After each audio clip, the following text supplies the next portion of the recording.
عاشق توی معرکه را نه تماشا کردن فقط برای عاشقای بعض خرسندی برای عاشقا میشود. کسی که عاشق نیست در خونش خوبه که عاشقا یک قرصک بزنه عاشقا. نه چهار کودک اینجا در دهشان بوی شیر میکنن. می عاشقان این بچه‌های کلام در حیات چون عاشق دیدگی نیستن هم خلاده حق حیات. عاشق گفتم مرا مگنین من عاشق. غم‌های دلم آچت افکار کنم. غم‌های دلم آچت افکار کنم ماننده که من عاشقه کی زار کنم. شاید که شود پیدا یگان گوجگر آتت نفهمه آچت ترار کنم. ز عشقت شعله بودم شعله گشتم.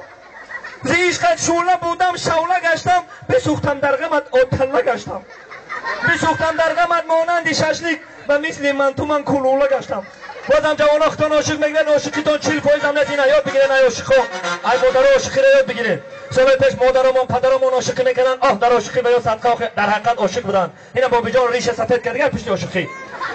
و سال پیش یا عاشق بودن میگفتن که اول رفتی نظر به چشمانش کن، دوم به لب و سوم به دندانش کن، چهارم بنگر خال دارد یا نه، پنجم بینشین جانک تا قربانش کن. حاجی کجا جوانا جان میتن دروغ همش فارسی فناگرام اگه جوان حاضر عاشقم.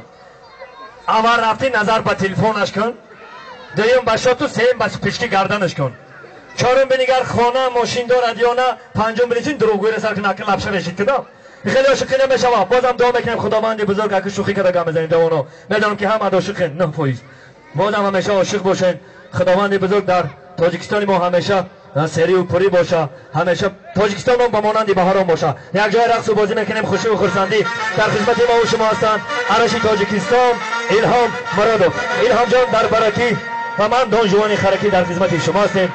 اگر اگه کسی سخنی تبریکی داشته باشد مرحمت بیان نام‌نویس کنند. ما یک و یک البته مانند بانزر دعوت می‌نماییم. یک جای رقص بازی خوشی و خرسندی رقاصه‌های طاووس خیرام امارات میگیریم کلاقتی رفتیم.